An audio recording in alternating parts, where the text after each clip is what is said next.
Hello? Yes, ma'am. This is Jack Telley, and we are in the courtroom. We're on the record, and I'll let the attorneys introduce themselves. Jeff Edwards, County Attorney. Jason Darnell, Assistant County Attorney. Jacob Ford, Assistant Commonwealth Attorney. And ma'am, if you would introduce yourself, please. This is Cherie Riedel, attorney for Mr. Gabe Parker. And this is a bit of a spontaneous conference call in regard to Mr. Parker. I have issued a number of search warrants. I do not have personal knowledge as to whether any of those search warrants have been returned yet. The clerk had inquired about the process with that, and so I approached Mr. Edwards, Mr. Darnell, and just indicated that I would like to speak with them on the record along with Ms. Riedel, just so we had could come up with an understanding, if possible, without need of a hearing as far as how those would be processed. And Ms. Riedel, when I contacted her by phone, indicated that there was at least one other attorney that she would need to consult with, and so this is not intended to be a final hearing in regard to the issue or decisions made, but just to get the ball rolling. And general policy is when a search warrant has been issued, if it's returned and there is a case open, it would be filed in the case. And some of the search warrants I've issued do have some named juveniles. They have IP addresses, other kind of specific personal information, and I am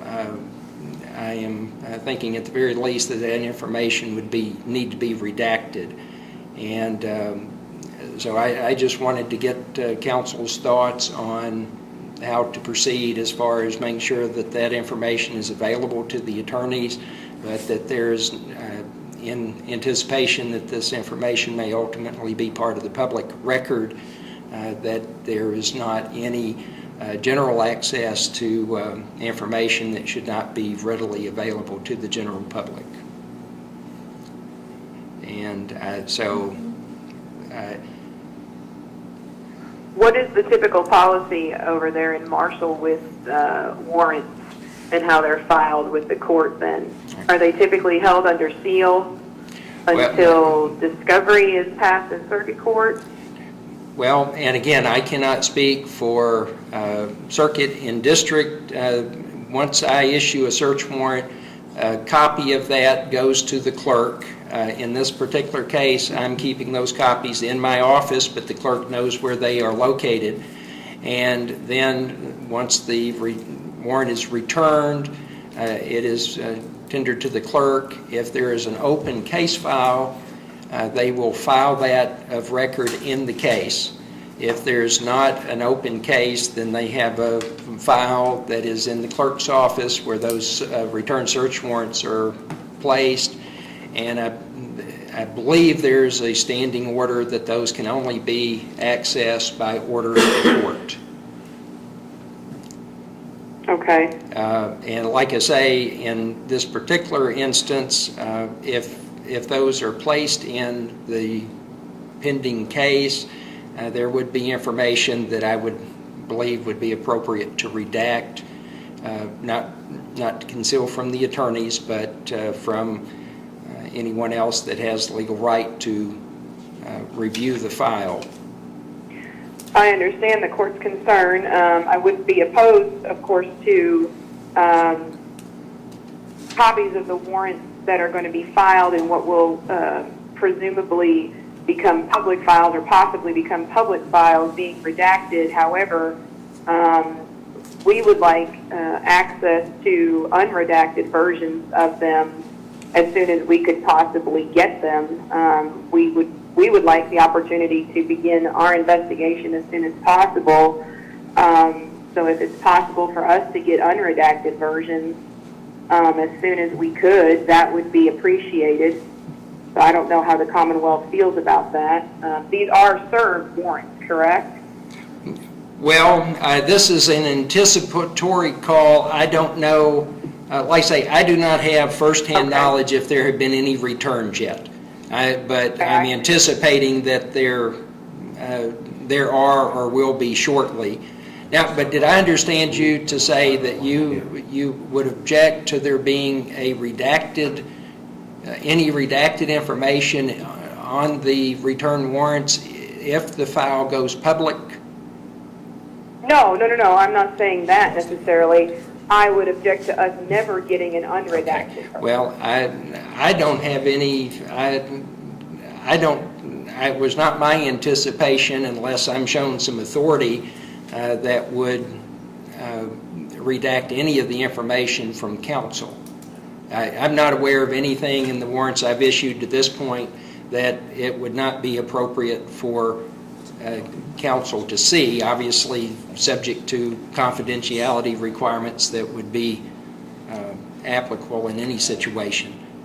And meaning that if I redact information in the search warrants, I would expect council would not disclose that to anyone that would not have a right to see the unredacted search warrant. Of course, I understand, Judge. Well, our position would be that, yeah, you're entitled to the same copy we are. And as far as the redactions, if that complaint would come from someone representing the general public about them only getting redacted, because you will, that's the way I see it. And I don't think that you would have an objection to that. Right. I would tend to agree with Mr. Edwards. My only concern would be us only ever having access to a redacted version. As long as we are going to get an unredacted version, I don't think that we have grounds to complain. We would just want it just as soon as possible so that we can be working on our investigation. Well, our side of the investigation and then as well. But no, I don't believe we have any objection to a redacted version going in a file that could become public. Well, let me ask then, what's your all's thoughts? Like once, let's assume for a second that this thing does go to circuit court. Mm-hmm. And you have some motion to suppress based on the contents of a search warrant or affidavit. Mm-hmm. How would redactions work then? Because the actual language may be what's relevant at that point. We may have to file under seal.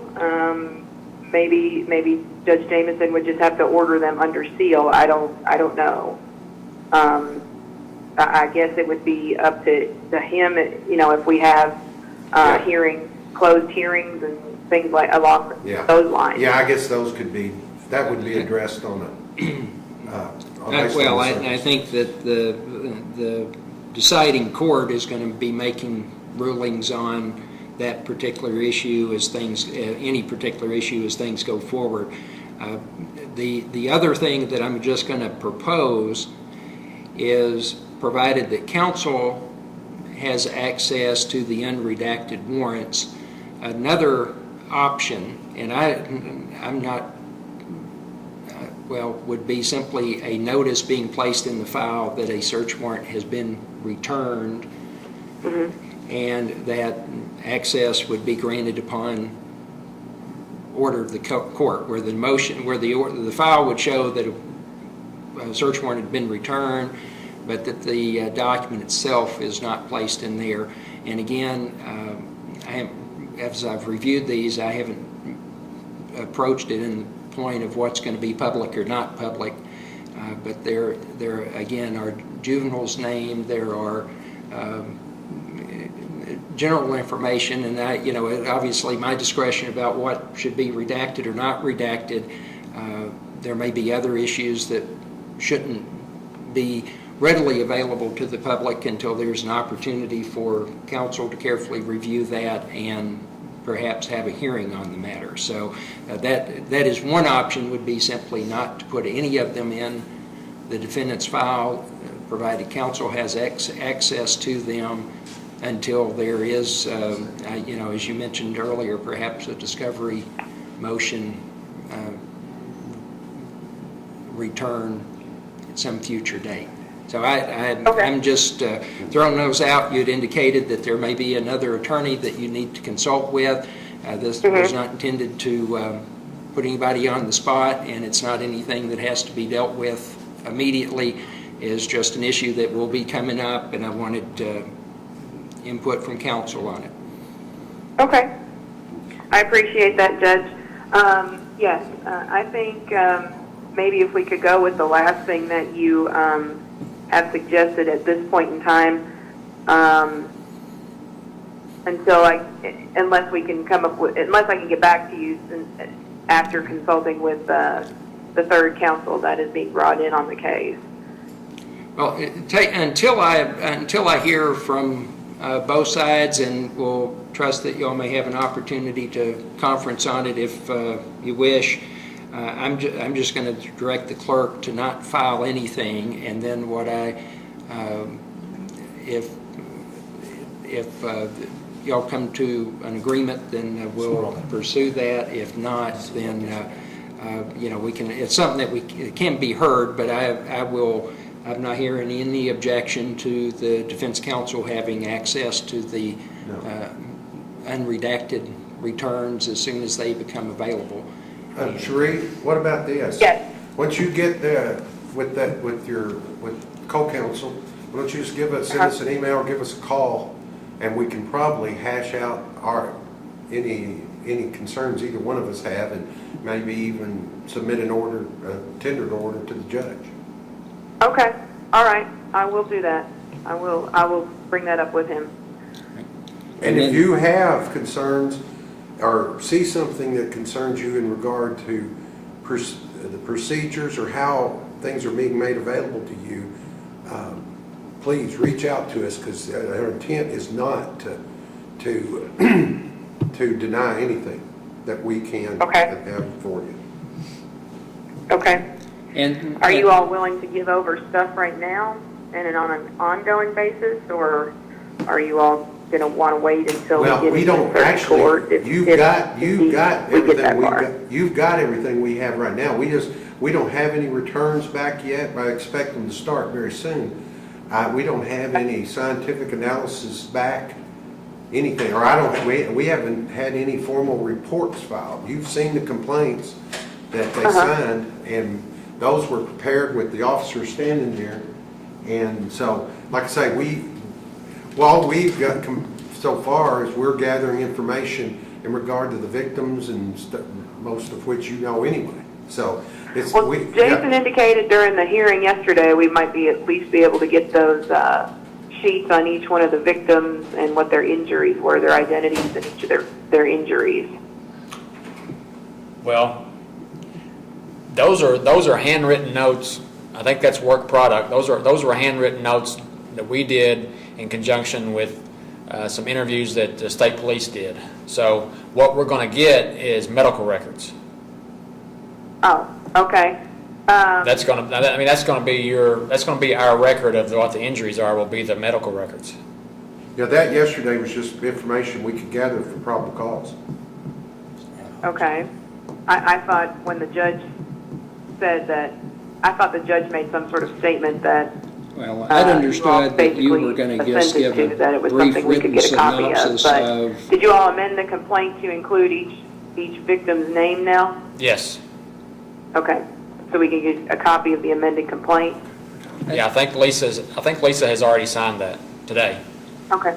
I mean, what I was anticipating yesterday, ma'am, is that you would have the name of an alleged victim and the extent of the alleged injury okay, yes, related to that That's individual. what I was requesting. I wasn't sure what form that would come in if they are filing a supplement to the complaint. I'm assuming there's no objection to getting that information to them as soon as possible. I'm just not sure what form it may be in, but...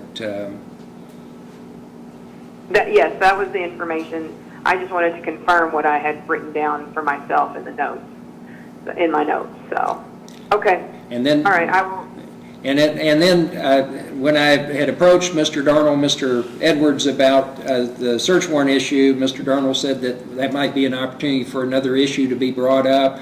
And if there's no objection, ma'am, I'm going to, and I don't know what it is, but I'm going to let Mr. Darnell raise that.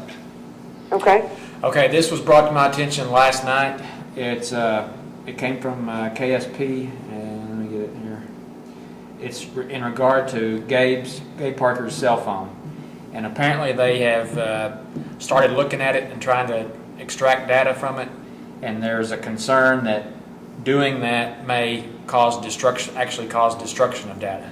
Now they're willing to go ahead and do it, but I told them not to do anything until we discuss this on the record, because we've got this order to preserve evidence, and I didn't want any hiccups on this. So that's the issue that we've got, is that I'll just read what was written to me. The mobile device, Samsung Galaxy S6, and then there's the ID number of Gabe Parker, does not have operable means of extracting the evidentiary data.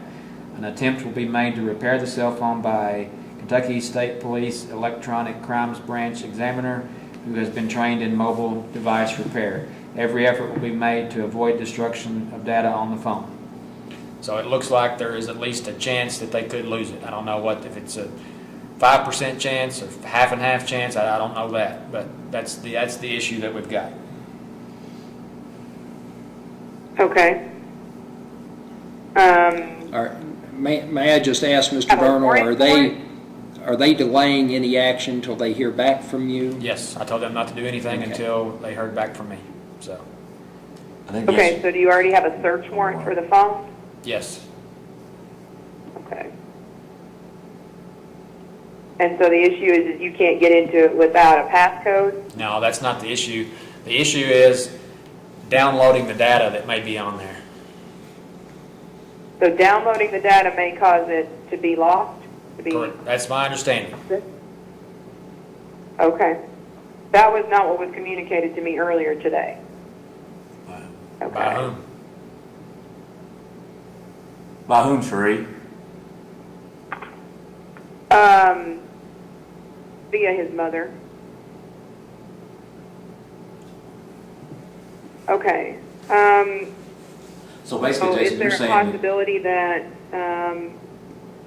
if we had an expert as well, that they could also be present for the examination of the phone? Yeah, I wouldn't have any trouble with it. No problem with that at all. He mentioned to me that there were three different possibilities, or three different entities, I guess is the better word, for doing this operation, if you will. But yeah, if you guys want to have an expert there with it, then that's certainly reasonable and appropriate. I'm sorry, 3 different entities possible for what? I'm sorry. For actually doing the extraction. Well, 3 different three different ways of surgeons to break into the cell extracting? phone. In-house is an option, and then outside, private company Oh, okay. was an option. In-house or 2 outside contractors? That's the way I took it, yes. but Okay. would it be any problem, Mr. Darnell, with just getting some additional details about those options, what's being proposed, share with council so that they have an expert, they can review them and again, see if there's not a means of agreement on that? Yeah, because I talked with him last night, and I said, "Is there any urgency to this?" And he said, "No." And I said, "Well, if there's no urgency to it, then just hold off until we can get some further direction." So, Okay. All right, yes. I will discuss this with our team and see if we want to get our own expert, or if we would rather just come to a agreement with you all about who should do it. yeah, I'll try to. What I'll do is I'll have him send me something in writing with a better explanation of what the actual issue is and what the possible options are as far as he knows about. So, Okay, that sounds good. And Sheree, just are we done with that issue? yeah. Jason may have already discussed this with you, but as far as what was sent to Insight, the hair follicle and the urine, what is going to Okay. be preserved is what is left over. And I don't know, Jason may know the answer to this. I don't know what quantity is going to be left over of the hair sample and of the urine. They have to freeze the urine to get a proper sample, but it's not going to be the full sample they took from him that's available for if y'all want to test it. It's only going to be what's left over. So we So have you took hair, made, nail, and urine? You I don't said? think it's a fingernail. I think it's hair follicle and urine. And it's testing literally Okay. everything we can test. So we're making our best efforts to make sure we're preserving something. I just can't, course, I mean, the hair Okay. can go back I see. months, so, I mean, if they wanted to test their own, they could do it. So, Okay, I appreciate that. just giving you a heads up on that. So Okay, that we don't I down the appreciate road that. say that's not a big enough representative sample. All right. Well, anything else we need to address? Where I'm going to leave this now, for the moment, the search warrant returns will simply be held in the clerk's file, subject to either agreed order or hearing on the matter. And then in regard to the cell phone, there are going to be some ongoing negotiations, and I will either look for an agreed order, or if there's an issue that needs to be addressed while the matter is pending, we'll take that up accordingly. And I want council to know if there are any issues that need to be aired out. I will be happy to make myself available at any time. Thank you. And, Okay. and I appreciate the cooperation on both sides in getting this matter on the record and addressed. I appreciate that very much. Thank you. All right, thank you very much, Judge. All right, thank you. Have a good day. All right, you too. Bye-bye. Gentlemen. Bye-bye.